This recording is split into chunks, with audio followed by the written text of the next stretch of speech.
Welcome to the last Faceless YouTube course you will ever need. And I can say that with confidence because I've been doing this for the last 5 years and I've made over $4 million doing so. Just for proof, one of my YouTube channels has made me over $2.4 million. And yes, don't worry, I will reveal the name of this YouTube channel in this course a little bit later on. Now, this course will teach you everything you need to go from zero, someone who's literally never started a Faceless YouTube channel in their life, to your first $5,000 a month, and then how to scale beyond that, to the point where you own a portfolio of Faceless channels that become like pieces of digital real estate, paying you rent every single time someone clicks on one of your videos. Now, you might know this business model as YouTube automation. But that's bullshit. Jeff Bezos doesn't have to be in the Amazon warehouse every day, but he doesn't call it e-commerce automation. Just like a restaurant owner doesn't have to cook every meal or serve every table. But it's not called restaurant automation, it's just a real scalable business. Once you understand that this is not a get-rich-quick scheme, you can watch this course, which will teach you step by step how to build your very first channel, pick your niche, take over your competitors, never run out of video ideas, know when to push or pivot your niche, scaling multiple channels, building teams, where to hire, how much to pay people. And guess what? If you're broke as hell, I also go down the solopreneur route. How to do everything yourself, which is exactly what I did at the start, because I didn't have any money. So once you're ready, let's make some f***ing money! Module 1. Fundamentals. 1.1. What is a faceless YouTube channel? Considering you're watching this right now, I'm pretty sure you have a decent idea of what a faceless YouTube channel is. However, I'm going to give you a simple definition which you can learn. A faceless YouTube channel is a channel where the content does not rely on a single person or face being in front of the camera. The videos are made up of voiceover, video editing, and curated content from across the internet to tell a story. And then they'll usually respond by saying, so like those videos I see when I'm scrolling reels of like a story on top of like some Subway Surfer gameplays. No, that's AI slop. So now I'll usually give an example. Compilations, documentaries, top 10s, animated videos, anything that doesn't have a face behind the content is considered a faceless YouTube channel. Quick aside, this course is mainly focused on long-form faceless YouTube channels, because that's my bread and butter. That's how I made all of my money. However, the fundamentals remain exactly the same. 1.2. Should you outsource everything? This is one of the biggest questions you'll have to answer early on, and it entirely depends on your goals and your budget. In Module 5, I split this up into 2 parts, the solopreneur route and the entrepreneur route. Now, for most people, I would recommend going down the solopreneur route. That means doing everything yourself, keeping costs as low as possible. Learn every aspect of the business. Then, once the channel actually starts generating income, you start to build a team and outsource everything bit by bit. Keep this in mind, the end goal of any business is to completely remove yourself from it. It needs to be able to run without you. That is the core definition of a business. Otherwise, you're just glorified self-employed with a high-paying salary. The pros of doing everything yourself at the beginning is that you'll understand how everything works, the ins and outs of every single task. But the cons are obvious. It's slow, it's tedious, and you'll probably burn out a few times along the way. Now, if you've got at least $5,000 saved up, you can definitely outsource everything straight from the jump. But the learning curve is going to be a little bit longer. Whichever you choose, I have sections to guide you through either one, the solopreneur or entrepreneur. The choice is yours, but that's my 2 cents. 1.3. The 5 pillars. Every single faceless YouTube video is built on 5 main pillars. These are content, script, voiceover, editing, and thumbnails. If one of them is off, everything else will crumble. But if you master all 5, you can dominate any niche on YouTube. Now let me break them down. Number 1, content. Content are the actual clips, the footage, the base of your video. And I'll show you exactly how to source the content later on. Next is the script. This is the backbone of your video. The script ties your content together into a story. Third is voiceover, how the story is delivered. This gives personality, pacing, and emotion to your video. It's also what helps you avoid copyright and fall under fair use. Number 4 is editing, the actual edit of the final video, the chef behind the meal. Now you need all the ingredients, but at the end of the day, the chef is what puts it all together. And finally, the thumbnail.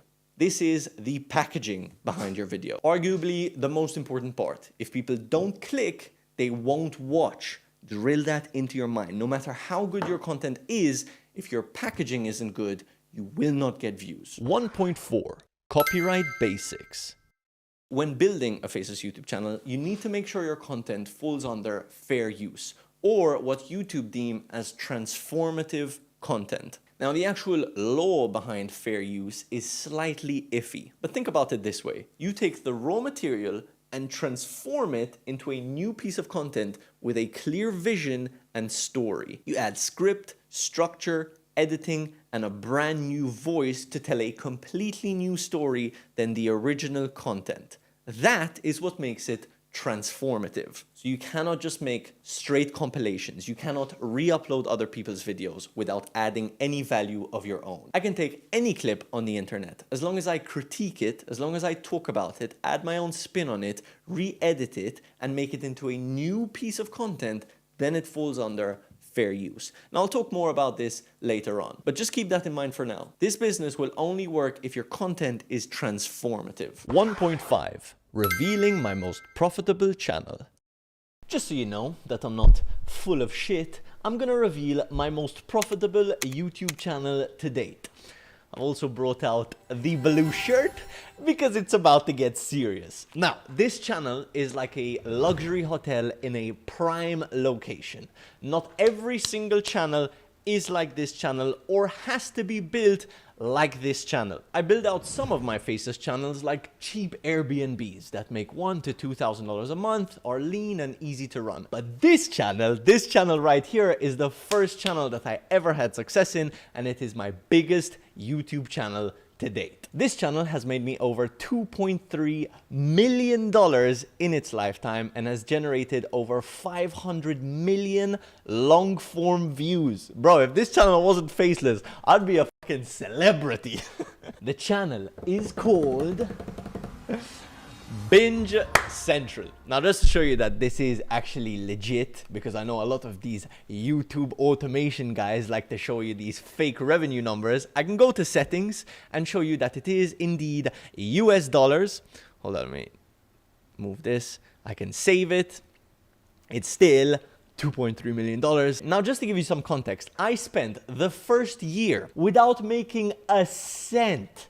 Do you understand the grind of working tirelessly, uploading videos, seeing 12 views at $0? And I just had to believe that one day I could make it work if I actually stuck to it. I then got monetized, made $200 in my first day, then got demonetized. And the reason is, I didn't know what the hell I was doing. I was just throwing shit at the wall and seeing what sticks. Bro, my first ever video was called The Most Expensive Celebrity Watches. I had no idea what I was doing. I remember uploading it. In the first month, it got 167 views. But that's because it's a bullshit topic. Now, I made this course for free so that you can not make the most expensive celebrity watches in the world, and you can actually start with good videos and get the ball rolling.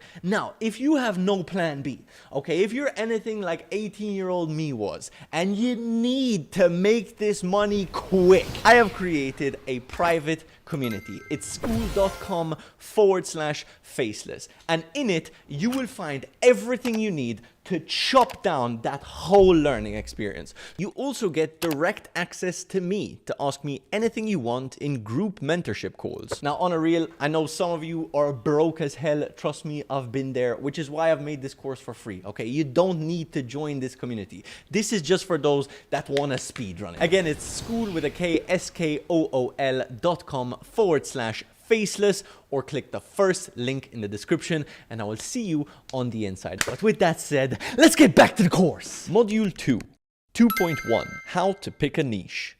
The first thing you need to understand is exactly why niching down is so important. Let me ask you this. Would you expect Pizza Hut to start serving sushi? No, that's random as hell.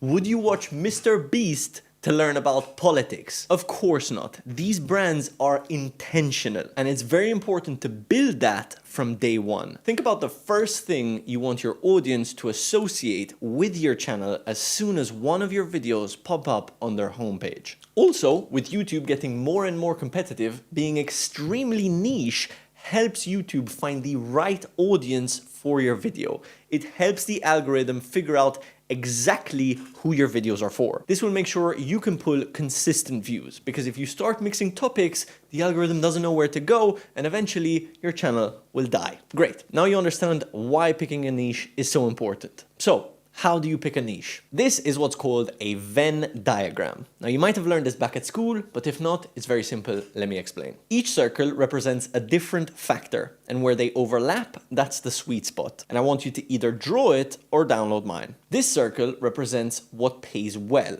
This one represents what you like to watch, and this one represents what pulls views. This little sweet spot where they all overlap, that is your niche. Now, I've prepared a spreadsheet with the highest RPM niches, so you can go ahead and download that, have a look through it, and then plug them in to your Venn diagram. Okay, has demand, true crime, sports, compilations, expose vids. Okay, 4 seems good for now. I like watching. Now, this is the most important part, and it's entirely subjective. If you genuinely enjoy watching the videos, you'll be able to make the best videos possible. For me personally, I like finance, animation, compilations. I like fighting videos. I like vlogs, mini documentaries. And you can go ahead and fill up this list with as many as you want. Now comes the fun part. This is how you pick your niche. So, I like watching finance. Finance pays well, but it doesn't have enough demand. I like watching animations. Animations pay well,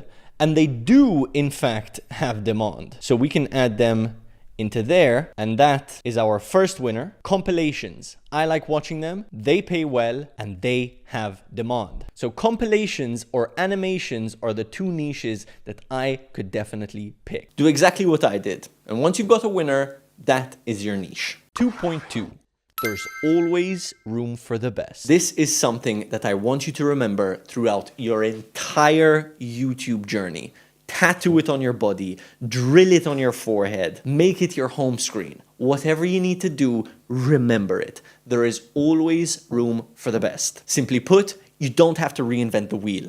Ever. I need you to reframe your thinking from it's already been done, so I can't do it, to it's already been done, which means if I do it, it will do well. See, Pepsi copied Coke and now pull $80 billion a year. Caleb Bradham, the founder of Pepsi, saw Coca-Cola dominating the market. So he came along and simply thought, how can I copy this drink but make it slightly better? Soon after, Pepsi started taking over market share. So much so that Coke then changed their original formula to be more like Pepsi. Now, this eventually made OG Coke fans angry, and Coke had to change their formula back to original taste, and that's where original taste comes from, which also goes to show that if you're the first in your niche, never abandon what made you great the moment competition shows up. Anyway, all this to say, copying works. A few decades later, Pepsi is a multi-billion-dollar brand. But the key word is they improved the formula. They made it slightly better, and you just need to find ways to improve upon your competition's videos. So, how do you come up with video ideas? Find the best performing videos from your competition and find ways to make them slightly better. Here, let me show you a tangible example of where I personally have used this. This is my first ever video to go viral. My first video to ever hit 1 million views, and my first video to ever gain any sort of traction, get me monetized. This video kicked off my entire channel. Basically, that's what I'm trying to say. The title is Here's What Happens When You Try to Mess with a Royal Guard. You know how I came up with this topic? I saw this video. He tried to mess with a royal guard. At the time, it had over 5 million views. And I remember clicking on it, watching it, and thinking, bro, 5 million views, I can definitely make something better. Mind you, back then I knew nothing, so I straight copied the entire script, used the same clips, and just slightly improved it. I made the script a little bit more punchy, removed a bit of the fluff, showed more of the clips, and just put myself in the mind of a viewer. How would I improve the viewing experience? Less fluff, simpler edits, and more focus on the clips. And mind you, back then I sucked at editing. If you rewatch this video, it sucks, but it was still slightly better from a viewing perspective, in my opinion, than the competition. Boom, I uploaded it. First ever video to hit 1 million views. This was the video that also broke through the 4,000 watch hour threshold and got me monetized. And you know what I did next? I made a part 2 and 3 and 4 and 5 and 6 and 7 and 8. I milked the hell out of it, and combined these videos have made me almost $500,000. Let that sink in. There is always room for the best. I could have easily seen their video with the Royal Guards with 5 million views and thought, 5 million people have already seen this video. Fair enough, I can't do it. Instead, I saw 5 million people have already seen this video, so I can make something similar and maybe get 5 million views as well. Now, you need to play your cards right. You're probably not going to be able to create a better video or better videos than Fern does. They've got insane budgets, a huge team, and crazy consistency. But you can definitely compete with celebrities exposed. I mean, take a look at this video. 23 actors exposed as predators. I mean, this is like straight CapCut AI voice, and it has 642,000 views. On a long form 20-minute video, that's about $5,000 in ad revenue. 2.3, finding competitors. After establishing your niche, I want you to make a list of your 10 biggest competitors, the 10 biggest players in that niche. Subscribe to all of them. Quick one, for the ones in the school community, I've made this process a lot easier for you. If you go to Classroom, just go to Best Niches and Competitors, click on that, and you have a full list of the top competitors in every single niche. So you don't have to go through and find them. I have done that for you. Again, it's school.com/faceless if you want to join. If not, you totally don't need to. You can do it manually. However, I do think this would speed up the process, which is why I thought I'd mention it. Anyway, let's get back to the course. Sort their videos by most popular and use a tool called vidIQ, which I'll leave a link to. You can download very easily. Click this little button, view trending videos. That is your best friend. Look at which of their videos are gaining most traction. This one, for example, is gaining almost 9,000 views per hour. On a 15-minute video, that's at least $80 an hour. This one, 800 views per hour. This one, 500 views per hour. This one, 245 views per hour 3 months ago, which means that it's still pulling views. This topic is hot. I would personally go for something like this. Step 3, make your first 5 video ideas. Find your trending videos of your top 5 competitors, make a note of them, and those are your first video ideas. So this one, 245 views per hour, 2 months ago, it's a hot topic. The moment Joe Rogan finds out his guest is compromised. The incredibly satisfying downfall of Vice. I want you to do this for your first 5 videos. And the next step is you have to reword these titles. Let's take this for example. The Rock is everything wrong with Hollywood. How could we still keep that kind of open loop curiosity vibe, but switch it up? We could go for something like why The Rock is Hollywood's cancer. Same exact vibe, but completely different title. The incredibly satisfying downfall of Vice. The rise and dramatic fall of Vice. The moment Joe Rogan finds out his guest is compromised. When Joe Rogan notices his guests are deranged. These are all now completely new videos. Now, if I was Moon, I would make these videos myself. But the thing is, people don't think like us. So these are your first video ideas. Now you can do this forever. Find what works, reword it, repackage it, make it better, upload it, boom. Now, before you start working on the videos, we'll get to that in a little bit. But that is how, at the beginning, you come up with video ideas. Now, eventually you get to a point where maybe you figure out your own lane, you do your own thing. That's it. You now have your niche, your mission, and your first 5 viral video ideas. Module 3, 3.1. Pre-monetized versus new channel. Nowadays, for your first ever channel, I would personally recommend starting from scratch, and I'll explain why. YouTube are just like you and me. They study their competition and steal what works. They looked at TikTok and why it became so popular. It was because people with 0 followers could upload a random video and go absolutely viral overnight. The barrier to entry is super low. This is obviously very attractive to new creators and brought a lot of users to their platform. YouTube saw this and over the last few years has been trying to do this too, which is why you might sometimes notice on your homepage a video with 4 views uploaded 2 days ago. And you're like, why the hell is this on my homepage? The reason is because YouTube is trying to lower the barrier to entry and push newer creators. So as long as your titles, thumbnails, and actual videos are good, even when you have 0 subscribers, you can blow up pretty quickly. Now, if you have the money to invest and want to speed up the process, you can definitely buy a pre-monetized YouTube channel. And I have an extra module talking about exactly how to do that you can watch right after this. However, when you buy a pre-monetized channel, it usually takes a lot of work to break out of the old niche, a volume of work. You need to upload more videos than you normally would. And if you're first starting out, it can get kind of confusing and a lot. But I would personally recommend for your first ever YouTube channel, start from scratch. Trust the process. It will eventually work. 3.2. Channel setup. I want you to create a brand new email specifically for your YouTube channel. You can go on create an account for my personal use, make your first name media or whatever you like. It really doesn't matter.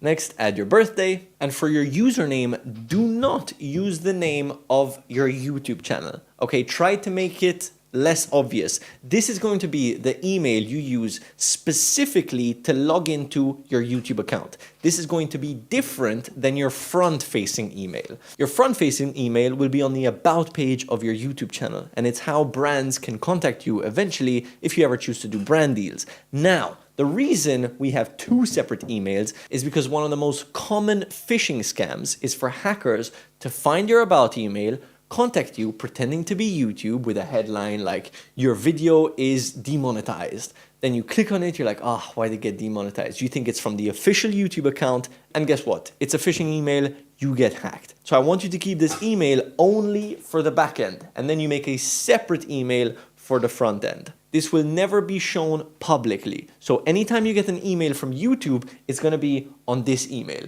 If you get an email from YouTube on your front-facing email, you know it's a scam. Okay, let's call this one Fabio Course.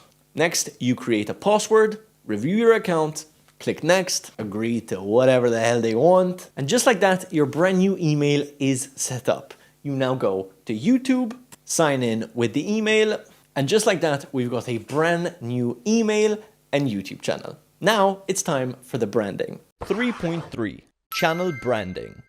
You have to pick a name. This is probably the most fun part of any business, to be honest, but I don't want you to get too caught up in it because it can lead to the trap of what I like to call productive procrastination. I have friends that never actually uploaded a single video. They spend weeks thinking about the perfect name. Let me tell you something, no one cares. You can be named Small Penis 6000. If you have a good title and thumbnail and your video is engaging, when it pops up on the homepage, people are gonna click and they'll stay to watch. It really doesn't matter. With that said, here are a few tips for picking a name. Number 1, alliteration. Alliteration is always great. Think Sam Sulek, Brian Bradshaw, Peppa Pig. Repeating the first letter of the first word with the first letter of the second word makes it easily memorable. One word is also clean. Now, if you want to go for something like a media company, don't make it too bait. Don't do compilation fix or celebrity induction. Try to get creative, simple but professional. ChatGPT can definitely help you with this. I'm going to go for something abstract. Let's say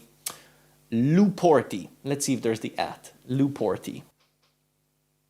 There you go, at Luporti. What the hell does it mean?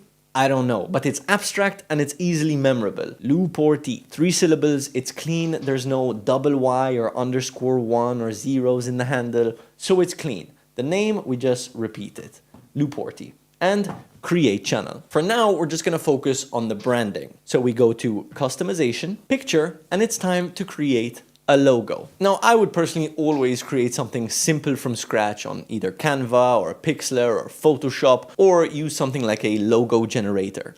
AI logos can work, but a lot of times they have that AI look. Now, as AI advances, they might become amazing. But for now, I still don't really love AI.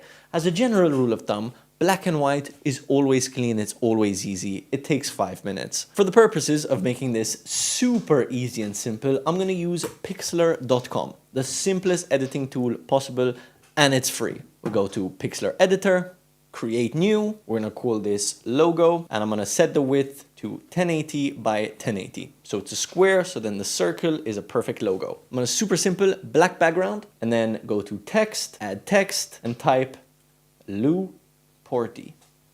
I'll then change the font to something a little bit more fun, change the fill to white. Now, obviously, depending on the vibe you want to give off, you can play around this as much as possible. Just for the purposes of this course, keeping it simple, I'm just going to do black and white, simple font. Now, if we were doing something like a police body cam channel, which do very well on YouTube, something like this could definitely work. Lou Porty. That's clean. Maybe add a bit of a glow to it. I think that's super clean. Well, Lou Porty is actually with a Y, so here we go. Lou Porty. Save. Now we go back to the channel, click upload, logo, boom.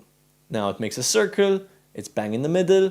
That is clean. And we can click publish. Okay, we're moving. We now have the name, the handle, and the logo. The last thing is the banner. Now for the banner, you just simply go on Google and type YouTube banner template. Go to images, you can find the first one and save it as banner. Next, we go to Pixlr again. So we go 2048 by 1152 and we call this banner. Create. Now we drag in the banner we just saved. So now this tells you the safe areas, whether you're on desktop, mobile, tablet, whatever. Obviously you want to keep it within this zone because that's going to be visible on everything. So again, I'm just going to go super simple, black background. So that's going to be visible on desktop, tablet, mobile, everything. And we drag this back on top, save it. Okay, now we go back to our channel and upload our banner. Publish, and baby, we did it. All right, let's check it out. Let's check it out. Now, the last thing you want to do is create a bit of an about page. So go back to customization, and then here, description, I usually just add subscribe. Publish, and now your channel is complete. Now, you essentially have an empty store. Great job. But this is where the real work begins. So let's dive into the deep end. Module 4, 4.1, how to source content. In my opinion, until you get to at least $5,000 a month, you should be sourcing the content yourself. Because first of all, nobody's gonna care as much as you do. Nobody's gonna give as much care and attention to sourcing the content. This is the foundation of your videos, the bread and butter. So if there's one task that you continue to do, I recommend it's this. Now, eventually you do get to a point where you outsource this completely. I don't do this anymore, but I used to do it for many, many years. I sourced all of the content myself until the final hire, which is a manager. And a manager usually sources the content as well as manages the team. So with that said, whether you want to outsource or do everything yourself, I still think this step should be done by you until you get to at least $5,000 a month. At which point I will show you in a later module how to hire a manager, how to train them up to do this step for you and to manage the entire team so that it's a turnkey business and you don't have to do anything anymore. But that's the final step. Okay, let's get into how do you actually source the content. Now, for your first few videos, this process might feel a little bit overwhelming. Kind of like when you were at school and you had to give references and all this bunch of bullshit for like an essay. But I've broken it down into a practice mode for you to simplify the whole process. First things first, remember the mantra, there's always room for the best. We're going to use that same concept here. Now, for your first few videos, we've already established that you're taking already popular videos and you're remaking them for your own channel. I want you to do the exact same thing for the clip sourcing. I basically want you to reverse engineer one of your competitors' videos. So let's say you want to get into the police body cam niche. You look at Dr. Insanity, you go to most popular, 262 views per hour 2 years ago. Talk about evergreen. It's still printing 2 years later. So okay, we want to remake this video. when the suspect is smarter than the detective. You've already rephrased the title. Now it's time to reverse engineer it and find how they source their clips and how you will eventually source your own. Now, first step is going to be go down to your local phone booth, call up the owner of the video and ask them to send you the original file, because obviously you cannot download videos straight off of YouTube.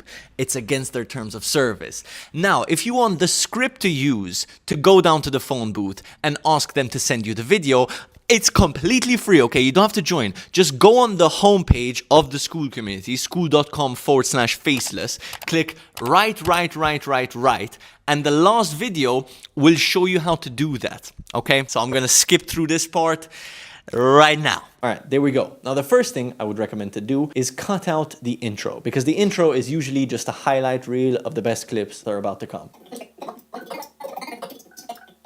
Okay, so you have the intro cut out. Now, the first thing I want you to do is look through what makes up their video. So at the beginning, you have a simple shot of a 7-Eleven, because they're talking about 7-Eleven. Next, you have another shot of 7-Eleven. This is actually pretty lazy. You could probably use a movie scene, maybe some nicer text. There's ways to improve this as well. There's always ways to improve this. Then the actual clip. So this is the actual clip. It's a robbery in 7-Eleven. Next, they have some stock footage of a police line. I think this is actually the same clip. Okay, so how do we find the original footage? First thing I want you to do is make a new Google Doc, title it the title of your video. So in this case, we're doing when the suspect is smarter than the detective. All right, clip number 1, 7-Eleven. Okay, first thing you're gonna do is you're gonna go to images.google.com, okay? And you're going to reverse image search every single clip that they use. Okay, so for example, this one. To find it, we can take a screenshot of it and then pull it into Google Images and then add a keyword to help them find it. For example, robbery or 7-Eleven. Okay, in this case, we're not finding anything. So we can use a different method. We can go 7-Eleven robbery. And do they say the date? 7-Eleven.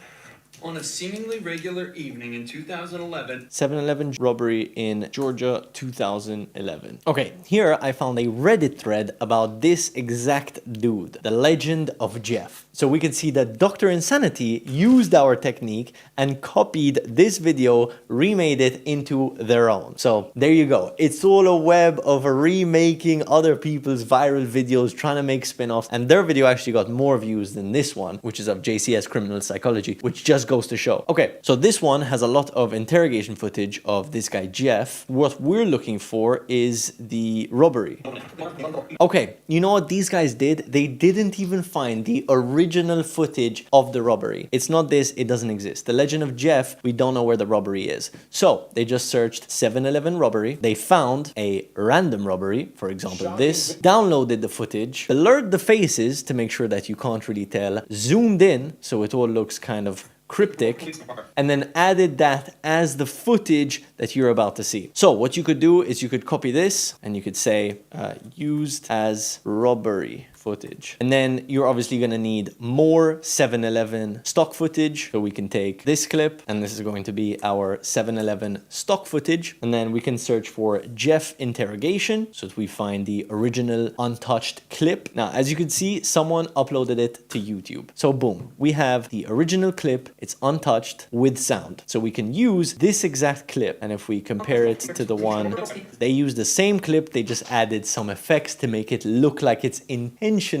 low resolution and bumped up the vibrancy and saturation. But these are just all tactics you can use as long as you find the original clip. So here we go, actual Jeff footage, and boom, we insert that clip. So I want you to do this and essentially reverse source every single clip that your competitors are using in their videos. Ideally, you find the original without any edits, cuts, or watermarks. However, if you do find watermarks, edits, or cuts, it's often pretty easy to also cut around from them and Frankenstein the edit to make it look like you have the original. Now this exercise is going to help you understand what clips to look for, where they're usually found. You'll notice common threads. It's either YouTube, TikTok, X, news sites, Facebook. You'll start to recognize the patterns as you reverse source your competition's clips. Eventually, you do this from scratch. You come up with a topic and you know exactly how to find these types of clips. Let's say for this example, you go on Google, you search smart man interrogation. We have this video, which is a short on the most insane interrogation moments. We can reverse source this one, find this one, add it to our list. Eventually, you make a full list of as many clips as you can possibly find about this topic. So here's an example of a finalized set we have for one of our channels. This is actually for an MMA channel, but this is what the clips look like. Now in our case, we don't link the clips for like the filler footage or like the stock footage, etc., because our editors know how to do that. But at the beginning, I want you to link everything, reverse source everything, spoon feed yourself. So when it comes time to editing, you can download everything and you have it all ready. Once you've practiced enough in reverse sourcing your competition's videos, you can begin to source your own. This is very easy. You use keywords on Google. You can use AI's research mode. You can search through articles, subreddits, Twitter/X, and even other YouTube videos as inspiration. You can also take multiple videos, mix up the clips from one and the other to create a brand new video. Most of the content has already been sourced anyway. So if you mix and match from other videos, nobody's ever gonna know. It's gonna be like if you found it yourself actually going through Google and researching. But instead, you maybe somewhat sped up the process. 4.2.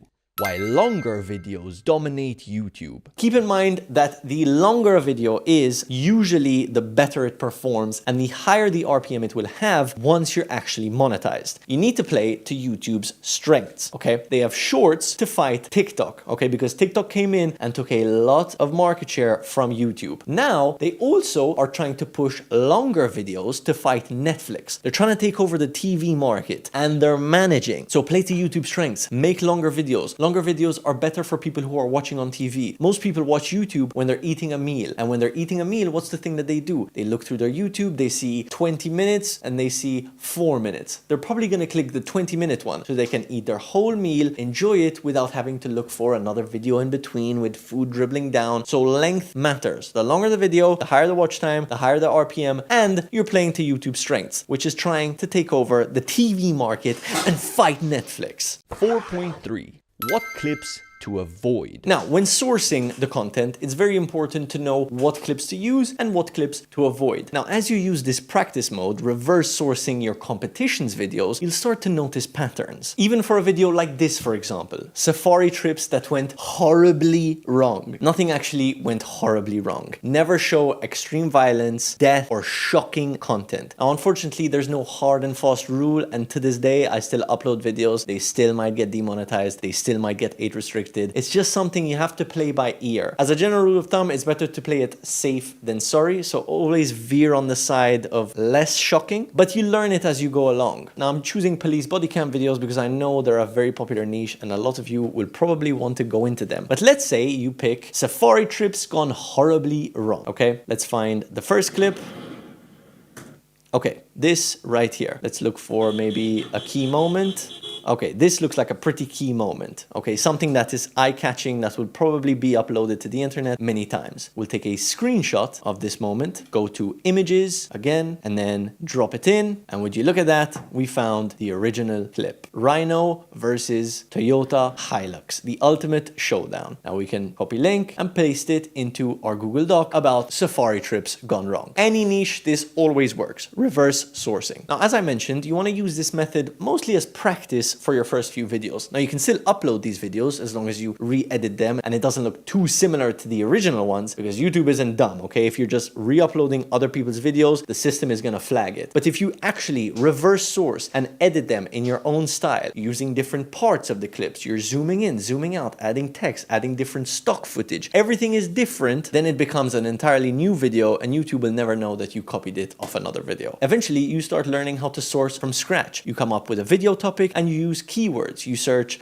safari gone wrong. Okay, you get a bunch of TikToks, YouTube videos, Reddit threads, X posts. You put those all into your Google Doc and the process is exactly the same. Great. It's almost time to actually start making the videos. And that Will be module 5. Solopreneur versus entrepreneur. It's time to roll up the sleeves and get to work. Now, as mentioned, this module is divided into two sections, solopreneur and entrepreneur. I recommend watching both sections. No matter which route you choose to take, more knowledge is always better. It can also help inform your decision. Maybe you change your mind. 5A.1 How to write scripts.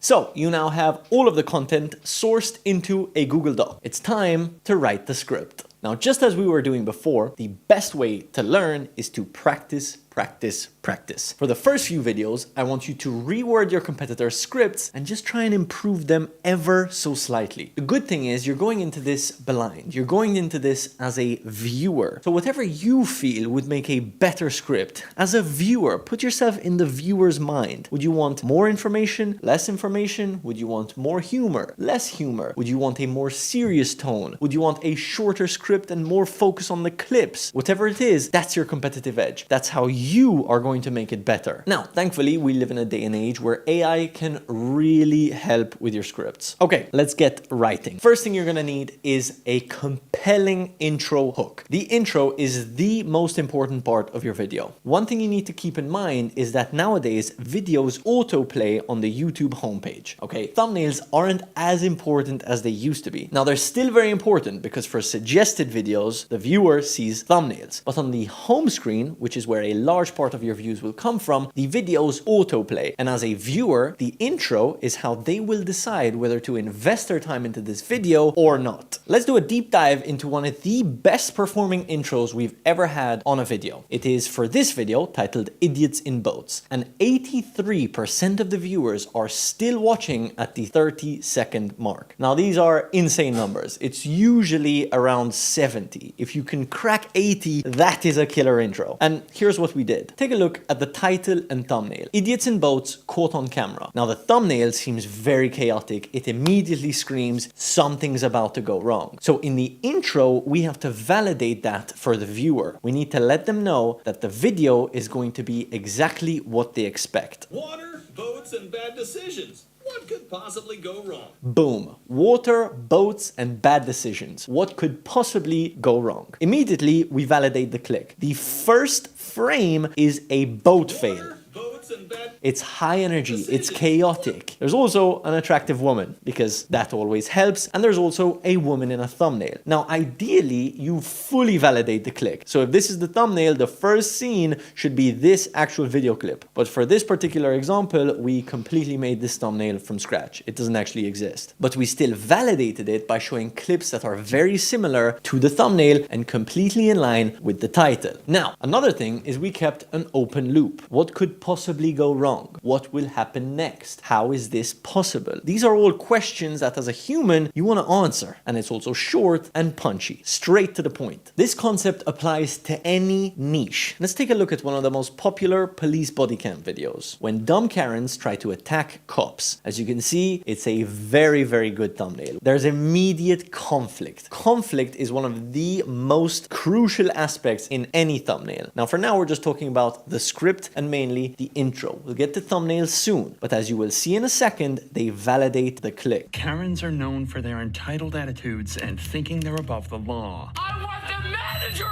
of the airport here! But what happens when Karens bark up the wrong tree and try to take on police officers? See that? Open loop. Cliffhanger questions. What happens when? As a human, you want to find out. So, those are some tips. Leave an open loop, make sure it's short, punchy, and to the point, and make sure you validate the click. Now, when it comes time to the actual body of the script, this is another thing that you will learn with practice. As you rewrite your competition scripts, as you try and improve them, you will notice some commonalities. Mainly, cliffhangers. There's a constant wanting to know what will happen next. Open loop, close the loop, open another loop, close the other loop. It's a constant, this is about to happen, this happened, but this is about to happen, but this happened, but this is happening next. Now, you learn this through practice, practice, practice. I could be the best bike rider on the planet and teach you how to ride a bike. At the beginning, you're still gonna stumble, you're still gonna fall, but as you practice, you build your own style and you learn the ropes. So it's practice, practice, practice, but keep those tips in mind. Great, you've you've now got 2 out of 5 pillars complete. Your content is sourced and your script is written. Here's an example of what a document might look like when the script is complete. As you can see, we have the script. Here's written VO for voiceover, because that's what the voiceover is going to be narrating. We have the links to the clips in between, and the script ties everything together. 5A.2 Adding voiceover. Now, if you're blessed with a crisp, buttery smooth radio voice, then you can record it yourself. However, most of us don't. But luckily, there are a few workarounds. Number 1, use AI. We're in the AI revolution. Nowadays, AI voices are virtually indistinguishable from real voices anyway. Now, YouTube's guidelines are slightly iffy when it comes to the ability to monetize AI voices. But the general rule is, if you can't tell it's AI, then YouTube can't either, and you can monetize it. Where do you find good AI voices? 11 Labs and Artlist. Those are my top 2. Now, there are many sites you can use. If you just simply Google best AI voiceovers, you can look through, find your favorite ones. However, 11 Labs is tried and tested, has a really simple interface, and it's honestly perfect to use. Artlist is great too. Number 2, hire a voice actor. Now, in my opinion, there's just something about a real person, the depth of speech, the character, the personality behind the voice, the pauses, that AI still just can't replicate yet. Now, I know I said this was the solopreneur route and you should do everything yourself. However, I feel like hiring a voice actor is first of all cheap, and it is the easiest hire you will ever make. In my opinion, Fiverr.com is the best place for hiring voice actors. You simply search voice actor, you can set a budget, you can set a tone. I would always recommend going for American voices over British or anything else. It's just the most commonly understood accent. Next, always text them for a custom rate. Always explain your situation. Hi, I love your voice. I've just recently started up this YouTube channel and think you'd be the perfect fit to voice it. However, now my budgets are tight at the beginning since we aren't making any money. Would you be willing to record for, I don't know, $40 a script? The budget is up to you. However, I personally wouldn't spend more than $150 on any voice actor ever for any script. The sweet spot around $50 per video, depending on the length of your script. Number 3, you can record it yourself. This is what I literally did at the very beginning. Now, my accent is not crispy, it's not American, but I grew up watching American movies and I was convinced that I could do it. So I went, these are 14 moments when cops got caught red-handed. Now, I remember wrapping a thick wool cloth around the microphone of my wired Apple headphones and recording it into them. Those were the days. If you're broke, this will work. It will add personality to it, and it's honestly a really viable option. Just make sure that you can either put on a very universally understandable accent like I did with American, or you have a strong tone and you can add personality to it. Doesn't matter if you have an accent, if there's personality, you can get through it. Okay, 3 out of your 5 pillars are now complete. It is time to start editing. 5A.3 How to edit. Now, video editing is its own beast, and I could have an entire course just about video editing. But obviously, in this course, I'm trying to lay out the fundamentals of building a faceless YouTube channel, not necessarily the nitty-gritty details of how to edit a video. With that said, I would personally recommend learning Adobe Premiere Pro right off the bat. Yes, you can use CapCut, but later down the line, when your editing becomes better and you want to elevate your content to a higher level, it's going to cause some problems. This is exactly what happened to me. I started editing on a software called Camtasia. It was very limited, but very simple to use. I became pretty good at it pretty quickly. Eventually though, I wanted to elevate my content and I just couldn't. So what I used to do was have to render it out, pull it into Premiere Pro, learn Premiere Pro, add the effects, render it out again, pull it back into Camtasia to continue editing. It was a huge headache until eventually I had to learn Premiere Pro completely from scratch, and that took me just as long as it took me to learn Camtasia. So I basically had to unlearn everything I knew and relearn it on a new software. It bit me in the ass. I would recommend putting the time in at the beginning and learn a good software. Adobe Premiere Pro is the most popular editing software on the planet. So when it actually comes time to scale and hire editors, you'll tell them exactly what you know. You can send them your assets. You can communicate with them. You're on the same level because it's the same software. So it's worth it. Now, how do you learn to edit? You take it slow. You search up YouTube tutorials. You watch every single tutorial under the sun. It's a skill. It is learnable. If other people can do it, you can do it too. It's gonna take time, just like riding a bike. No matter how good you are, you will not be a pro on your very first day. It is a skill that takes a lot of time and practice. But trust me, once you get good, there is nothing quite like it. There is nothing that locks you in to this laser-like flow state meditation focus quite like video editing. I'm gonna give you some tips to make sure your editing is always top-notch. Tip number 1. This is another mantra that you should tattoo on your arm. Show,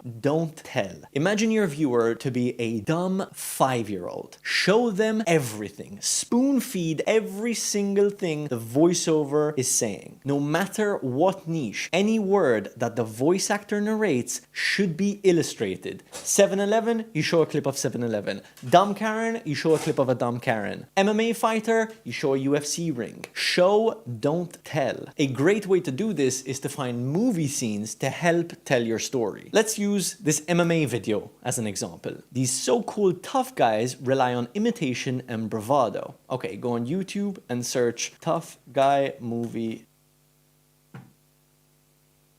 Okay, second clip. Let's drag through, find a bar fight. Okay, looks dramatic, tough guy, boom. You can download this. As soon as the voiceover says tough guys rely on intimidation and bravado, this movie scene comes in, along with subtitles at the bottom and visual effects to tie it all together. Always remember, show, don't tell. That is the #1 rule in what makes a good edit. Let's take a look at a video of Mr. Beast. Would you risk dying for $500,000? First of all, he validated the click immediately in a burning house with this guy tied up with money behind him. So that is instantly eye-catching. Now, take a look. Show, don't tell. Would you risk burning alive for $500,000? Yes. As soon as the guy anticipated whether he was going to say yes or no, these slid up, an X and a tick. Again, show, don't tell. They show this guy's thought process by illustrating it with a yes or no. As soon as he says yes, the green tick is highlighted. Show, don't tell. You'll notice this every time you think an edit is good, it's just because they use this rule. Show, don't tell. Now, when it comes time to actually editing your Faceless videos, as mentioned, look up tutorials, get proficient with Premiere Pro. However, there's a basic format I would recommend. Lay out the voiceover first. Once the voiceover is laid out, you download all of your clips and you lay them on top of the voiceover. You slowly start building your story and show, don't tell. Now, when it comes time to transitions, always keep in mind the rule of the way people read, left to right. You want your video to be constantly going forward. So anytime you add a transition, make sure it's left to right, never right to left. Never make it look like we're going backwards unless you're purposely rewinding. Zooms work great, light leaks work great, and pans work great. But always make sure it's either top to bottom, just like swiping TikTok, or left to right. After you've laid out the entire foundation, it's time for the music. Now, music is one of the dumbest ways people get copyright claimed, okay? And there is no way around it. The only way around it is to use copyright-free music. Now, there's two options you can go down. Option A, you search copyright-free music.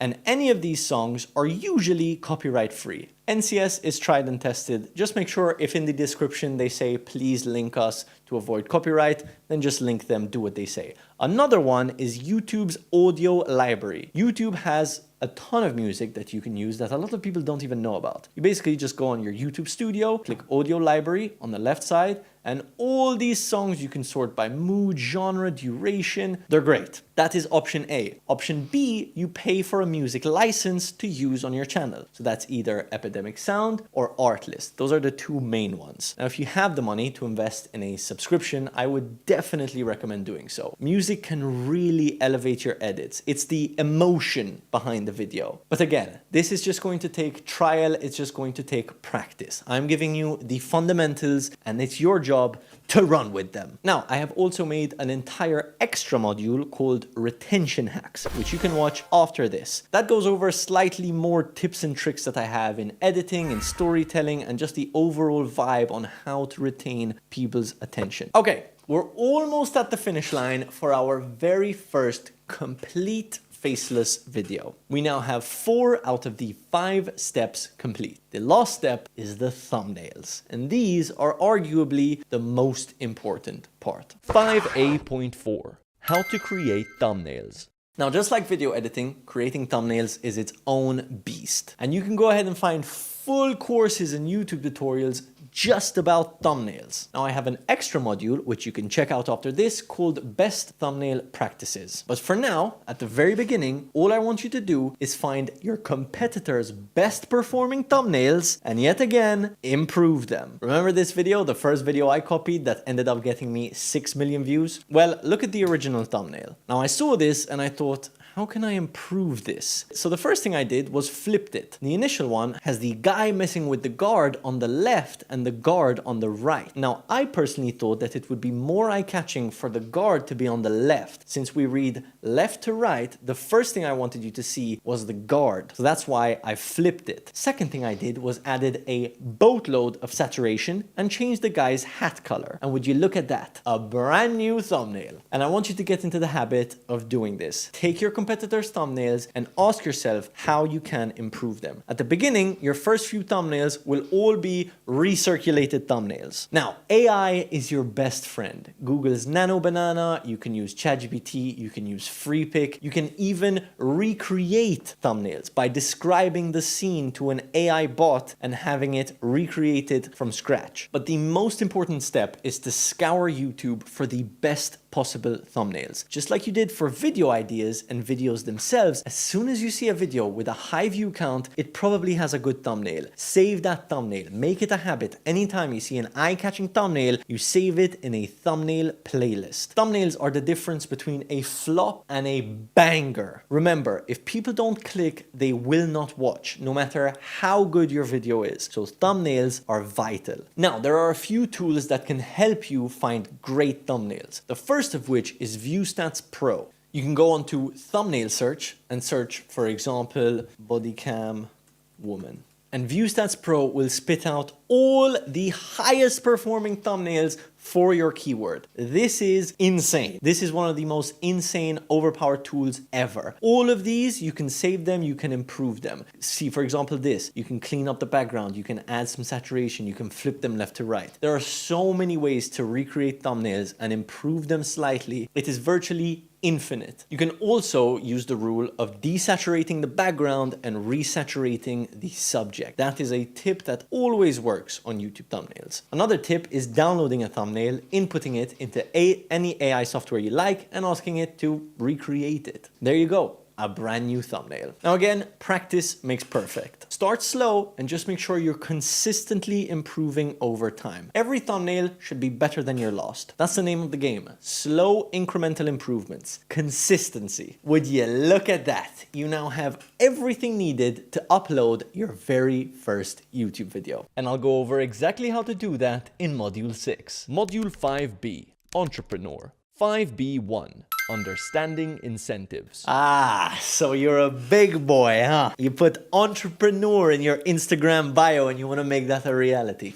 Okay, I see you. Okay, jokes aside, you're either here after going the solopreneur route, making some money, and now feeling like it's time to outsource, to scale. Or you have some money already, you've never done YouTube before, and you want to outsource from the jump. Either way, I'm going to guide you through the process. So let's get to it. First things first, the 5 pillars are exactly the same. Now, as mentioned earlier, I think that you should do the content sourcing yourself. Now, if you want to outsource that too, I go over that in Module 7. But for now, I'm going to focus on everything else apart from content sourcing. Step 1, you need to understand the incentives. Why would someone work for you and how do you keep them working for you? Well, for most people, it's just the money. They want to get paid, they want a stable income. But you hire people with money and you keep people with a clear vision and constant growth. Now, you might think, if I hire people, won't they just steal all my ideas and go off by themselves? Now, some will, and I'll tell you how to catch those snakes immediately a bit later on. But for the majority of people, you're fine. They just want a stable income. Owning your own business is a stress. There's no guarantee. There is no stable income. Most humans want security. However, one of the most fundamental human needs is progress. If there is no room for growth or improvement, that's when you start to lose people. Or worse, when they start doing the bare minimum work just to get paid. And that will reflect in your videos, in your content, and in the entire team. It's not worth it. So with that said, how do you make sure there's always room for growth? Well, when hiring, you always offer money and potential for growth. A line that I always like to use is, we'll start at insert sum of money per task and then bump it up as you become more proficient with our style. Then obviously you have to fulfill the promise and actually pay them more once they improve. But that little promise right off the jump that there is potential to earn more, there is progress, there is growth, is immediately enticing. Now, when you make your first hire, it's going to be nerve-wracking. You're going to be thinking, what the heck? How do I even convince them to want to work for me? But listen,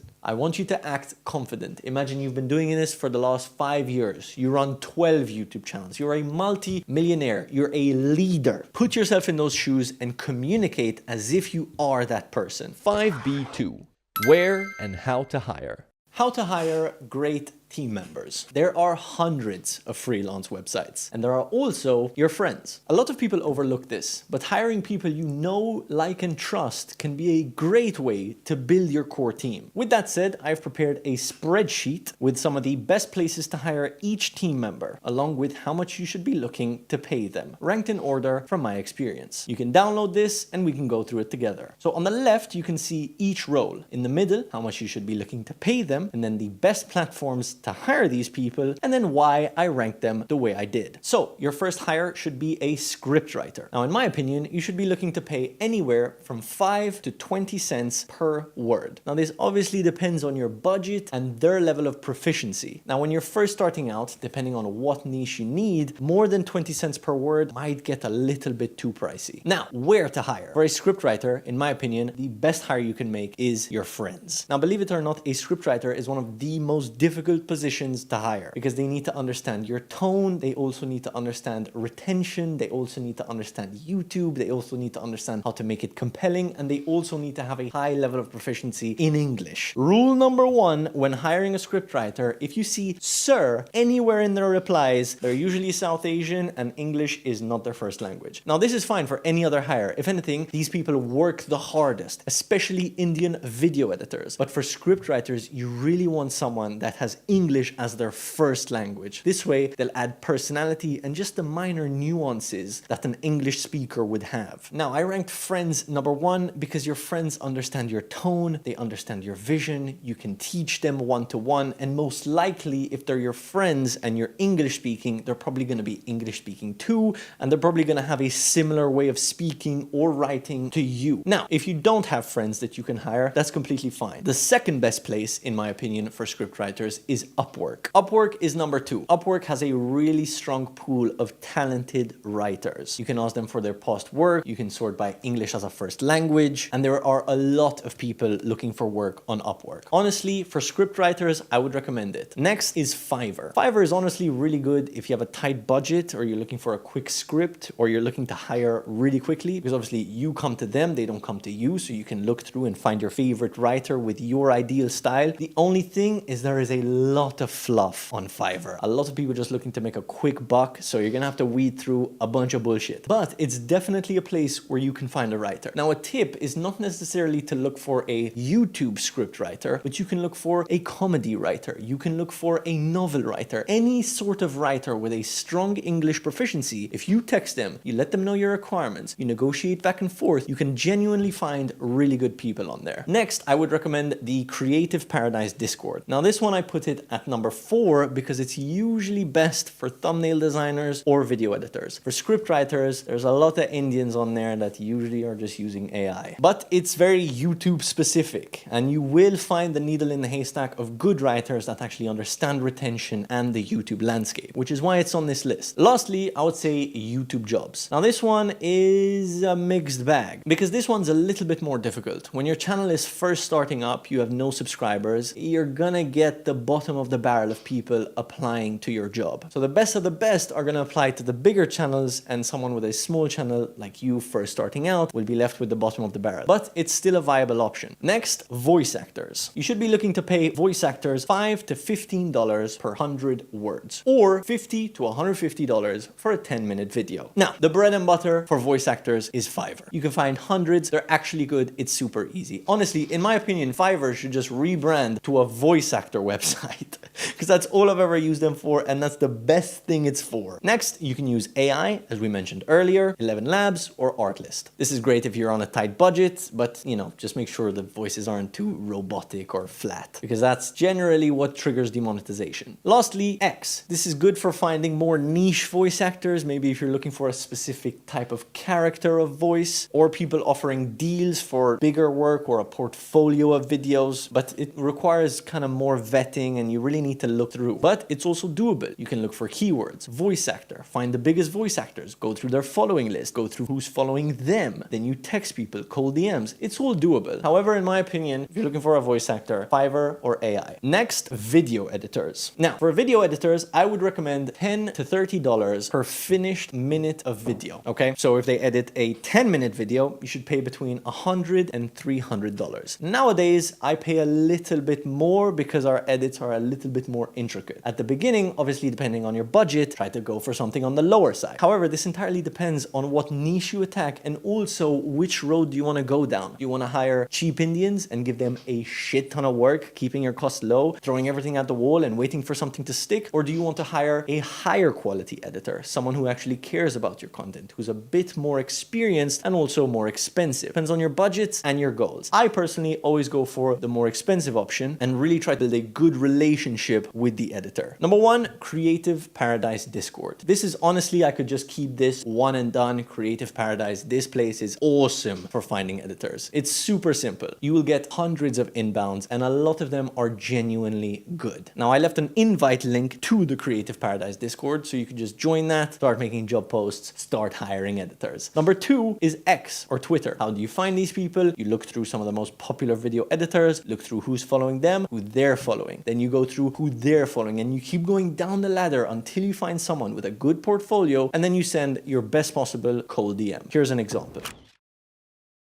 Third, YT jobs. As mentioned, the best apply for the best and you'll be left with the bottom of the barrel. So it's kind of iffy, but there are very many talented editors on YT jobs and they fully understand the YouTube landscape. So it's another option for sure. Now, Fiverr, Upwork, etc. I personally wouldn't go for them if you're trying to hire a video editor. There's just way better options. The guys on there are like the editors for like wedding shoots and like the bullshit, not what you're looking for. Lastly, thumbnail designers. For this particular role, I would pay $50 to $100 per thumbnail. Obviously, depending on your budget, depending on your needs, depending on your style. Now, you can pay lower. I've seen thumbnail designers charge $10, and you can find the needle in the haystack, some Indian kid who charges you $5 and works their ass off. It's doable. But in my opinion, paying a little bit more develops a stronger relationship and better quality work. Now, obviously, it completely depends on you. These are just rough guidelines of what I would personally recommend. Now, 1 and 2, I would say are joint. X or Twitter or Creative Paradise. It's the exact same concept as any other. Lastly, YT jobs. Same exact concept as before. Now that you know where to hire, let's dive a bit deeper into how to hire. Now, if you're making a job post, you can go one of two ways. Number one is to make a Google form. This is probably the best option, and I'll link a basic one below. But essentially, you just insert your requirements, they apply, you vet them, if you like them, you text them. It's very simple. Now, for each role, the fundamentals are exactly the same. Just swap out the correct word. Obviously, you're not going to text a video editor saying you're looking for a script. You're not going to text a script writer telling him you're looking for a video. Okay, obviously, swap them out. Don't be dumb. When you text them, always compliment and make it about them. So something along the lines of, hey man, I love your work and I think you'd be a perfect fit for the type of content I'm looking to create. My budget is insert number per script to start, but as we grow together, that figure will most definitely increase up to insert bigger figure. As I mentioned, room for growth, progress. Then link a similar video. So something along the lines lines of, I'm looking to create a script for a video similar to this one. Insert the link. Here's what a script could look like. Insert mock script. What do you think? This leaves it open to them. Then you can negotiate, go back and forth, and hire. Now, how do you pay these freelancers? Any way you like. You can use PayPal, you can use Wise, you can use Payoneer, you could do a bank transfer, as long as you always get an invoice from them. Now, I have an extra module at the end of this called taxes and legal, but just make sure to always ask for an invoice. Now, if you don't know what an invoice is, it's basically proof that you're paying them for their service. Now, if they have never sent an invoice before, send them a simple invoice generator, give them your name, details, and tell them to fill it out. They send it to you, you file that, and then you send it to your accountant for when it comes time to calculating your profit and loss and paying taxes. We'll get to that at the end, but always make sure ask for invoices. Now, I know this whole process might seem pretty stressful at the start, but just keep in mind that every company that has ever existed before you has done this. Hiring people is very normal, and the fundamentals remain exactly the same. You create a job post, candidates come in, you keep the ones you like, you ditch the ones you don't, you pay them, everyone's happy. Okay, so you've hired every single freelancer you need. 5B3. Setting up a chain of command. Now you build a team. In my opinion, the easiest place to do so is Discord. You can watch YouTube tutorials on how to build a very simple Discord. Honestly, it's super easy. Within 30 to 40 minutes, you'll get it done. This is important as it will make the whole operation feel more cooperative. Humans like to be a part of a team. They like to know they're working for a bigger purpose, a bigger mission. If it's just you to them back and forth all the time, they don't really know what they're working on, who they're working with, what it's for. It's hard to keep them excited to work. However, that team aspect really creates a sense of community. You're all in this together for the same goal. You want to grow this YouTube channel. Hard rule, never hire agencies. As soon as you see we are an agency or we will, boom, in the trash. Don't even think about it. You know what agencies do? They hire cheap labor on your behalf. They are just a middleman, and it is the worst thing ever. Because what ends up happening is if you ever have notes, let's say you hire an editing agency, okay? You don't want to go through the process of vetting your own editors, training them, etc. Okay, they send you back the video, you add notes on that video. Now, they hired Rajit from Mumbai to edit your first video. You give him notes, okay, he adds the notes, you're happy with the video. Next video, Rajit from Mumbai is working on a different video, so the agency hires another person. And what happens? That person has no idea about your style or the previous notes you sent. So there's never a learning experience. You can never grow. It's always going to be different. It literally never works. Trust me, I've learned this the hard way. What to look for when hiring and when to fire. Hire for potential rather than immediate skill. One of the best traits to look for is good communication, a strong work ethic, and most importantly, a fast rate of learning. Intelligence is rate of learning, or how fast someone changes their behavior given the same circumstance. Alex Hormozy talks about this. If I put up my hand and then slap you in the face, you're like, whoa, what the hell? Why'd you slap me in the face? Next time I put up my hand, I slap you in the face again. You're like, yo, why'd you slap me in the face? Third time I put up my hand, I go to slap you and you duck, you've learned. It took you 3 tries, but you've learned, and now you'll duck every time I put up my hand. If every time I put up my hand and I slap you, you never duck, you never learn, your rate of learning is slow, which means you're not intelligent. You want someone that you can give a note once and you never have to give that note again. Even if they suck at the beginning, if they apply that knowledge, if their rate of learning is fast, keep them. Those people are a gold mine. 5B4.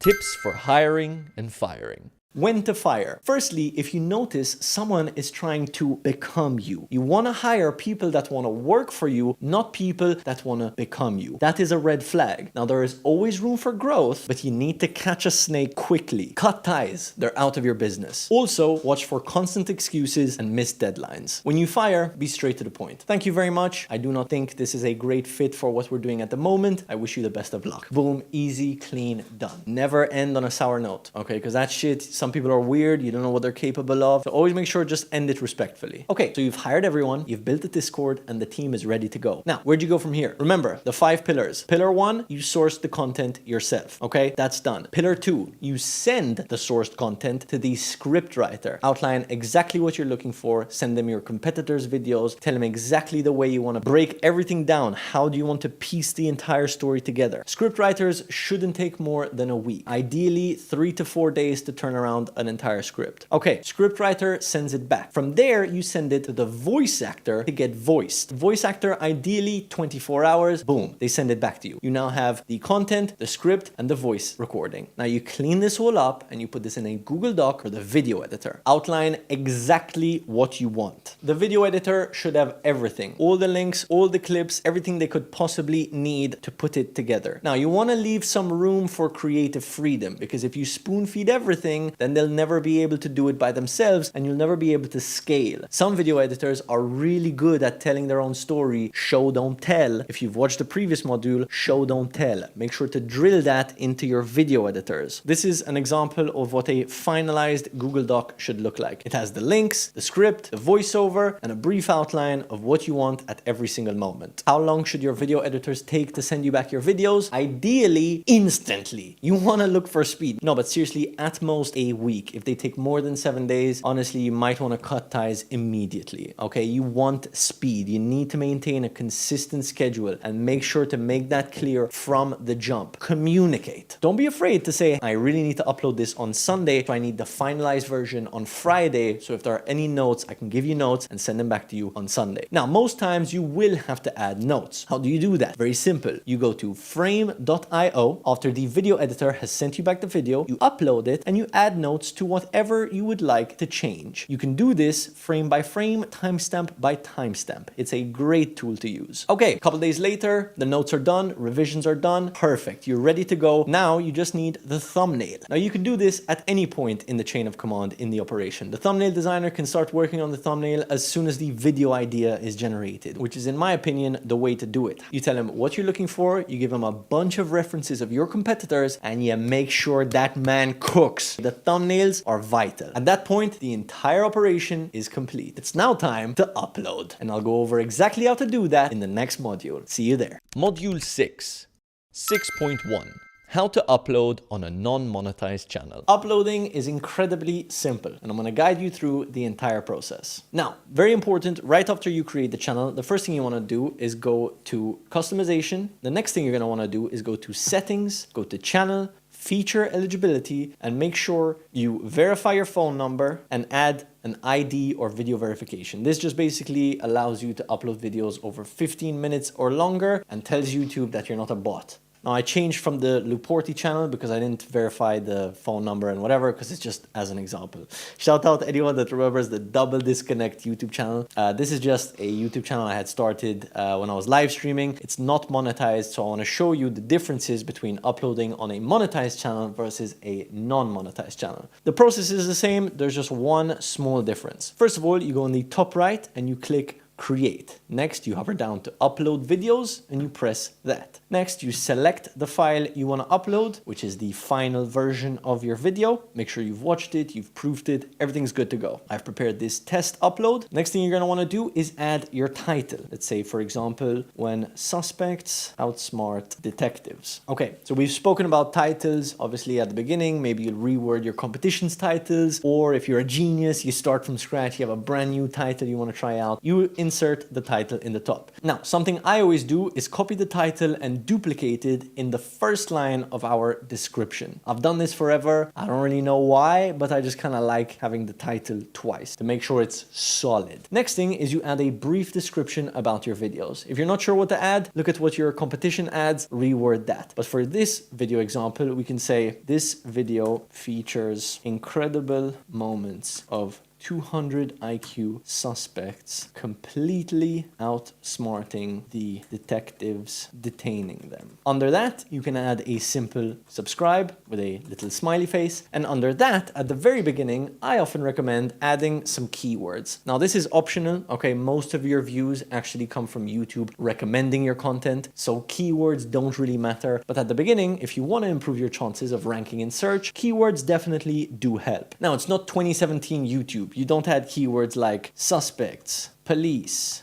JCS, psychology. Okay, you don't really do that anymore. You want to make it look a bit more subtle, a bit more intentional. So make them flow. So we can say suspects outsmarting detectives and police. See, so now we have the police knocked out. Then we can say inspired by JCS psychology. What are other keywords? Something like interrogation, FBI, true crime, Okay, now how are we gonna fit those in? Inspired by JCS Psychology. This video features true crime stories with the FBI interrogating, etc., etc., etc. Okay, after you've made your description full of keywords, it's now time to add your thumbnail. For this particular example, I'm just going to use a simple thumbnail that we downloaded. For thumbnails, always make sure they're 1280 by 720p and there's no black lines around the perimeter. Now, you can also A/B test your thumbnails. What this means is you allow YouTube to pick the best thumbnail for your audience. So you upload up to 3 thumbnails and YouTube tests each thumbnail for watch time. So whichever thumbnail has the higher watch time is the winner. Now, thumbnails are usually measured by click-through rate. However, if the A/B test was measured specifically on click-through rate, it would just mean the most clickbait thumbnail, okay? It's measured by watch time to ensure that what people click on is the video they actually get. So i.e. to avoid clickbait. However, obviously the higher the watch time, the better the thumbnail. Because if a thumbnail has a higher click-through rate, then more people watch it, then it's gonna have a higher watch time anyway. You get it? If you want to test and compare, you simply click these 3 dots, test and compare, and you can add another 2 thumbnails. Let's say this thumbnail, for example. Now, this has nothing to do with it. Obviously, in the A/B test, the first thumbnail would definitely win, but it's just an example of how to actually test your thumbnails. Now, next step, you want to scroll down and click no, it's not made for kids. Your content is never made for kids. The only content that's made for kids is actually for YouTube Kids. Okay, no matter how PG your content is, if your content is made for kids, it basically, your RPM will be super low and it will be shown on YouTube Kids. Okay, the different app. If you want it on the main YouTube site, it's never made for kids. Don't worry, this doesn't affect your content ever. Every video you've ever watched is probably not made for kids, okay? The only time a video is made for kids is when you scroll down and you see autoplay is disabled for content made for kids. That means it's literally made for YouTube Kids, like little cartoons and stuff. Age restriction is always obviously no. Now you can keep scrolling. If you want to add tags, you can, but nowadays they really, YouTube says it themselves, tags play a minimum role in helping viewers find your video. So they don't really matter anymore. Video language, you don't really need to click anything. Category, I would always go for entertainment. Sometimes when you make a brand new channel, for some reason, it's on people and blogs, just switch it to entertainment. Comments and ratings, always on, moderation basic, and show how many viewers like this video. Okay, next is video elements. Now at the beginning, on your very first video, you're not gonna have any other videos to add an end screen about. However, as soon as you have more than 1 video, I would highly recommend adding an end screen. You simply click add, you add 1 video and 1 subscribe. I would say make it between 5 to 10 seconds long, depending on how long your outro is, and you can just place them wherever you want. This will be a button for people to subscribe, and this will be a video that YouTube recommends automatically to your viewers, one of your own videos. And this is really underestimated because eventually it creates a snowball of people that keep watching more and more of your videos. On our biggest channels, we have millions of views from end screens, so don't underestimate them. Next, you go to visibility and always save it as unlisted at the beginning. Save it, close, go to content, and make sure you don't have any restrictions. At the beginning, it's only going to be age restriction. Once you get monetized, it's going to be slightly different, and I'll show you that process in just a second. For now, all you do is you click this, you click public and publish. And there you have it, your video is live. Now, it's very important to not have any emotional attachment to this video whatsoever. Think about it like a piece of digital real estate. You now own a tiny piece of real estate on the internet. Forget about it, it's doing its thing. Don't get obsessed in the analytics, checking it all the time, changing the thumbnail,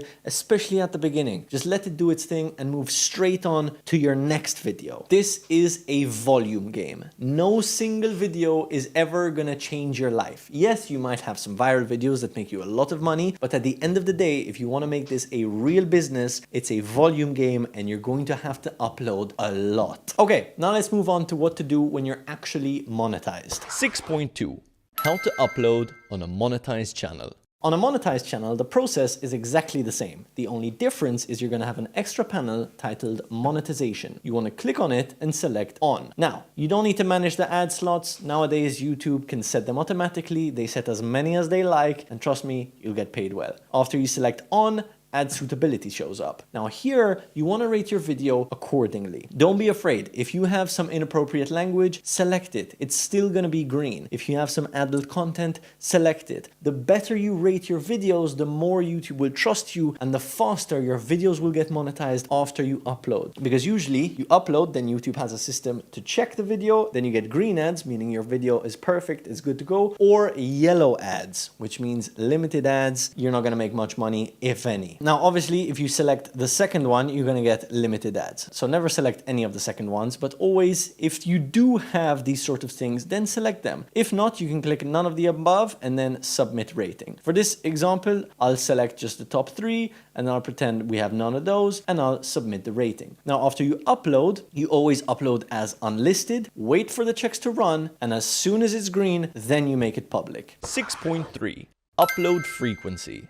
Let's talk about upload frequency. At the beginning, aim to upload at least 1 video per week and be hard on yourself, okay? Give that importance. Say you're gonna upload every Sunday and upload every Sunday, no matter what. Even if you're getting 10 views a video, keep that schedule, that routine, that discipline will transfer on along your entire journey, and it's what sets successful people apart from all the dreamers, all the ones that make 1 video every 2 months, upload it, and then it's their entire life and they're trying to promote it and they put all their importance behind this 1 video. No, if you actually want to make this work, it's a volume game. 1 video a week, emotionless, you press upload, onto the next, onto the next, onto the next. That's how you make it work. Eventually, you need to move up to at least 2 videos a week. I would recommend Wednesdays and Sundays. That's always what I've done. With regards to upload times, it doesn't really matter. Honestly, you can upload at any time you want, especially at the beginning. You're not going to get any views. For me personally, I once had a viral video that I uploaded at 9:43 p.m. It was my first ever viral video. It was the guard video, actually. Since then, I've been superstitious and I make my team upload at 9:43 p.m. every single time, but it honestly doesn't make a difference. I'm just an idiot and that's how I like doing it. But long term, it really doesn't matter. Now, at the beginning, you are not going to get views. You are just not. And you need to be okay with that. Repeat the process over and over and over and improve something every single time you press that upload button. Whether it's the color grading, whether it's the editing, whether it's the thumbnails, whether it's the script, whether it's the title, whatever it is, just make sure you're improving something every single time you upload. And within no time, your channel will explode. I guarantee you, you finally get some traction. You uploaded a video, you see 100k views, 200k views, 500k views, or it's getting some traction, it's picking up. You see that little spike. What do? I'll tell you what to do. You milk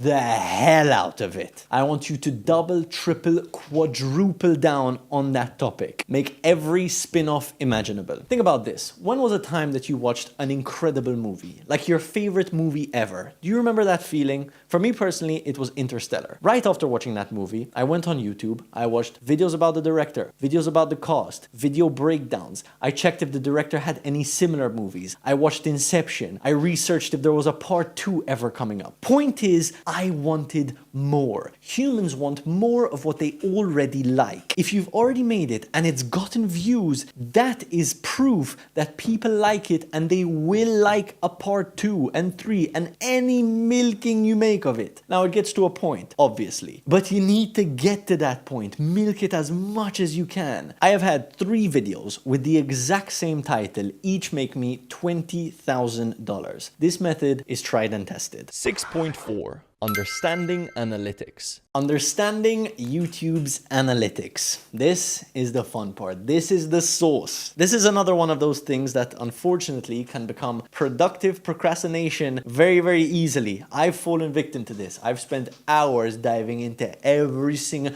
where my viewers are from, what countries, what videos they watch. Now, sometimes it might be helpful, but most times you just need to understand the basics. So let's go through your YouTube analytics. Everything you need to know and what everything means. Okay, so as soon as you go onto the analytics page, the first thing you're gonna see is its last 28 days. Now, you can click this drop down and you can change it to last 7 days, you can change it to lifetime, last 90 days, last 365 days, but the default is last 28 days. Here you have the views. This graph shows you the views day by day, okay? Pretty straightforward. It's a blue line. This one is the watch time hours, meaning how many hours of watch time you've gotten every single day. This one is how many subscribers you've gotten day by day, and this is how much money you're making day by day. Okay, when you scroll down, you have the average view duration and the views. This is pretty straightforward. Now, mostly, this is all you're really gonna need to know. But if you go to the content, you can dive a little bit deeper. You can see your impressions. Impressions means how many times your videos get shown. You can see your impressions click-through rate, meaning what percentage of those people that have seen your videos click on your videos. If you hypothetically had a 100% click-through rate, which is impossible, but if that was the case, I would be getting 47.6 million views a month. But our click-through rate is 6.2%. So out of 47.6 million people, only 4.3 million actually click and watch the videos, which is still pretty good. On the right side, we have the average view duration. This is how long people watch your videos on average. Now, a good average view duration you want to aim for is above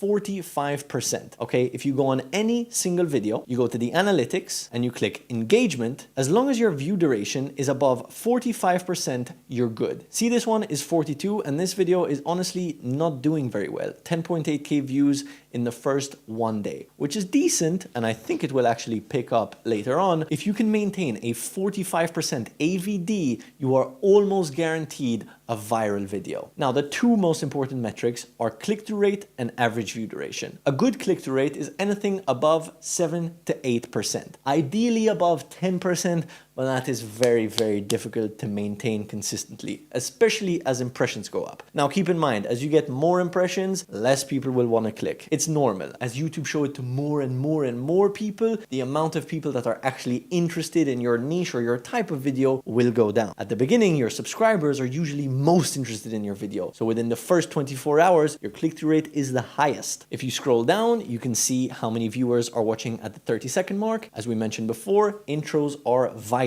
This will give you key information about whether your intros are good, whether they're punchy, or whether you need to improve them. Now, something you need to keep in mind is at the beginning, your analytics are going to be all over the place. Your click-through rate is going to be up, then down, then left, then right. Nothing is going to make sense because YouTube don't really have enough data to make it make sense. As you grow, you can start diving into your analytics, which is why I said don't have any emotional attachment. Just upload videos. Get into the analytics later on. We also have audience, which is your monthly audience, your subscribers, what they usually watch, where they're from, if they're new viewers, casual viewers, regular viewers, and what other channels they watch. Now, this is important because you can see any of these channels. You can look at their popular or trending videos, and if those videos are doing well for them and your audience usually like this type of channel, you can make similar videos to your competition. So this tool is very useful. Apart from that, we have the revenue tab, which obviously shows us the daily revenue, monthly revenue, content performance, RPM, which is how much money you make per 1,000 views, and CPM, which is how much money advertisers pay per 1,000 views. Now, all this might seem a little bit complicated at the beginning. Just don't worry about it. Once you start making more money, once you actually get monetized, your channel grows, you'll learn all the analytics by yourself. But I just wanted to give you a simple dive of what actually matters and what everything means. Another key metrics is audience satisfaction. But unfortunately, it's very difficult to quantify that. YouTube quantify that on the back end. They quantify it within how many people share your videos. Do people rewatch your videos? Do people like your videos at a certain point? But it's very difficult to control. All you can really control is how many videos you make and how good they are. Just make the best videos you possibly can as consistently as possible, and you will succeed. 6.5. When to push or pivot.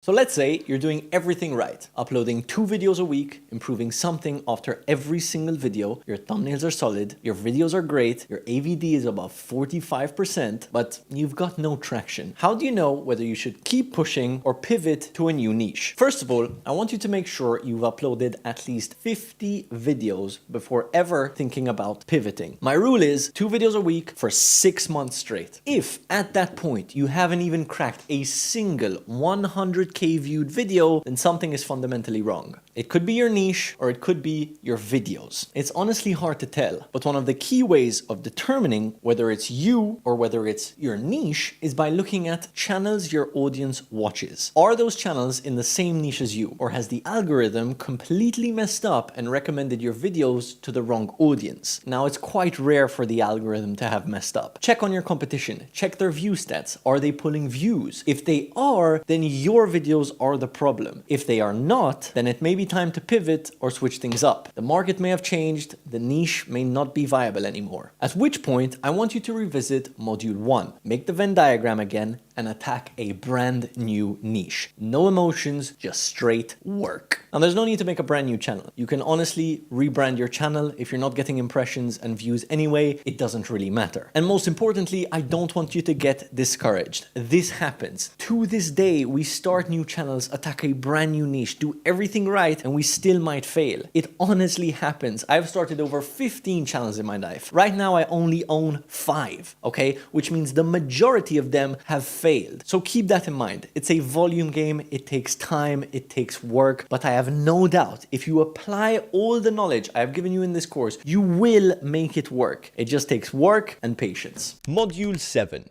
7.1. Hiring channel managers. Look at you! You've started gaining some traction. You're getting some views. Impressions are going up. You upload, people anticipate. You're making some money. All right, now how do you take this to the moon? How do you scale this into an actual business where you remove yourself from it and automate? You hire a manager. Think about it this way. If you're working 8 hours a day, sourcing content and managing the team, imagine hiring someone to do what you're doing right now. You'll then buy that 8 hours back and you can reinvest that into building multiple channels.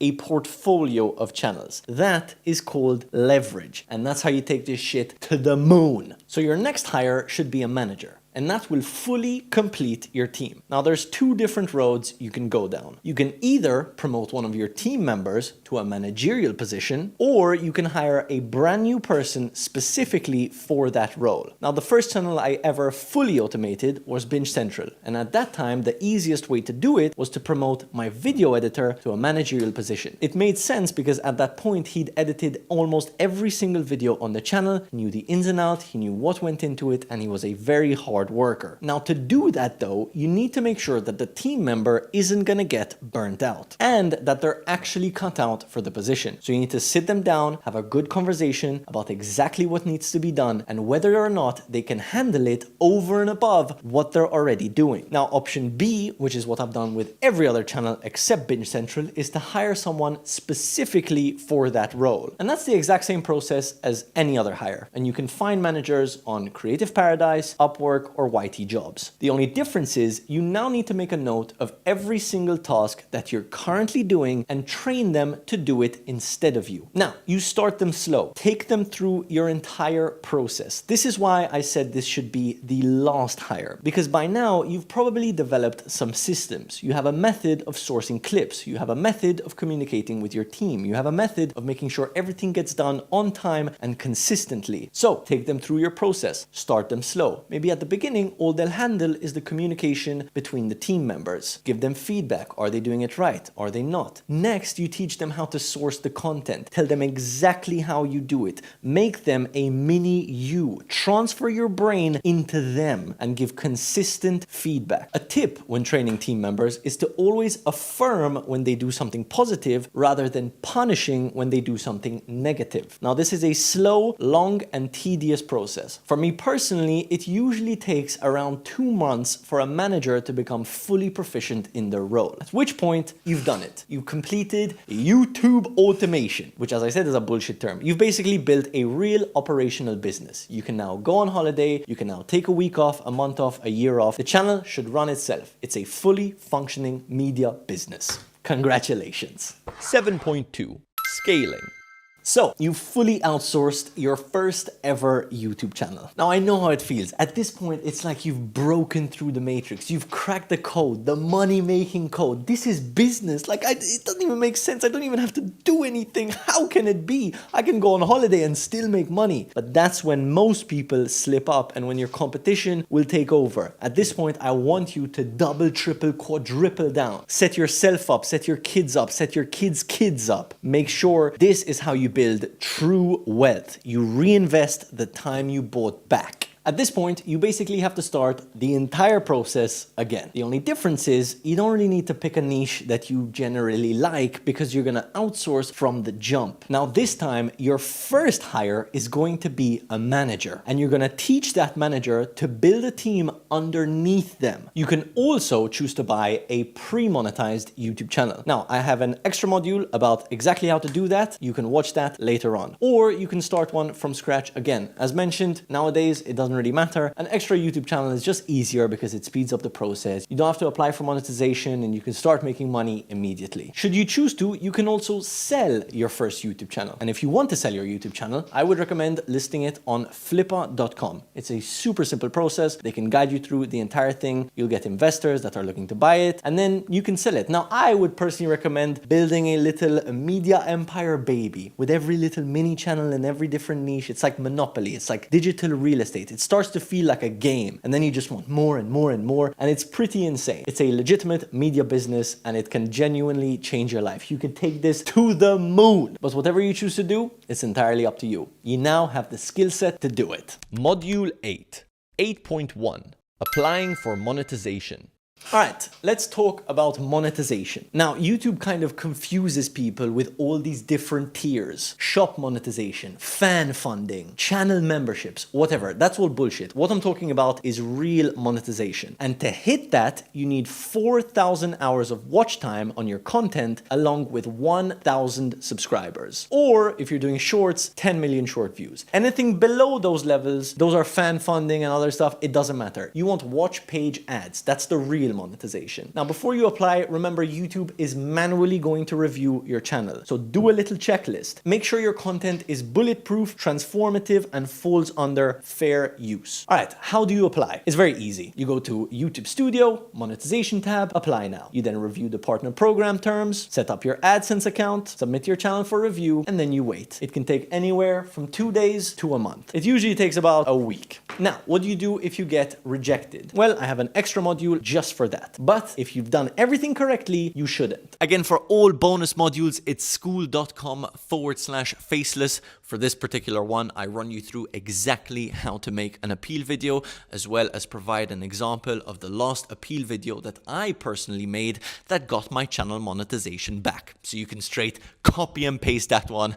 I don't care. Again, it's the first link in the description or school.com/faceless, and I'll see you on the inside. 8.2, AdSense, taxes, and legal. All right, let's talk AdSense, taxes, and legal. Number one, AdSense. Now, YouTube will obviously pay you through AdSense. At this point, I'm assuming you've already set up your AdSense. Now, the first thing you'll have to do once you actually start making some money is PIN verification. The first ever time you get monetized, YouTube will send a physical PIN code to verify your address. Now, it usually arrives in 2 to 4 weeks, and it's a bitch. Don't freak out if it's delayed. It's totally normal. When you receive the envelope, log into AdSense, insert the PIN, and you're good. Next, there's a payment threshold. You'll only get paid once per month once your channel hits $100 in AdSense revenue. Payments are usually made on the 21st of each month for the previous month. So your earnings in February will usually get paid to you on the 21st of March. Your earnings of March will usually be paid to you on the 21st of April, but they can take a few days to hit your account. Taxes. Now, you're running a real business. You obviously have to pay taxes. Now, I'm not a licensed CPA or accountant. I cannot really give you advice on this. Every country's rules are different, but here's the stuff you should do right away. Number one, hire an accountant. Number two, keep records of all your monthly earnings from AdSense, as well as your invoices if you're actually hiring people. Number three, don't ignore it. Speak to an accountant. Make sure you're bulletproof right off the bat. You will need to pay tax. Lastly, legal protection. Once you start making good money, it's smart to have some legal protection. I would recommend hiring a copyright lawyer on standby. Again, you can find these on Upwork. You can find local ones in your area or in your country. It's not crazy expensive, and it always makes sure that you're safe.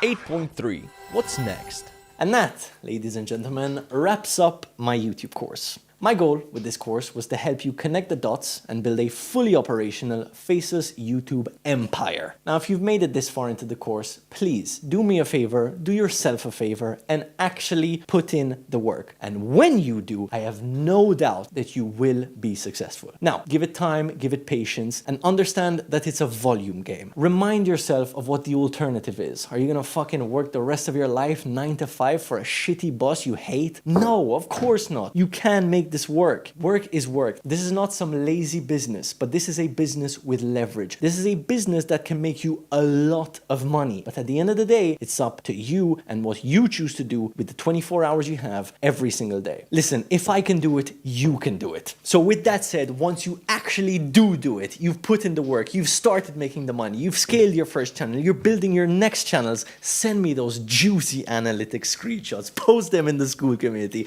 I want to see it all. Let's build together. Let's make this the best community ever. I hope you found this useful. Thank you so much. Now let's make some fucking money. Bulletproof.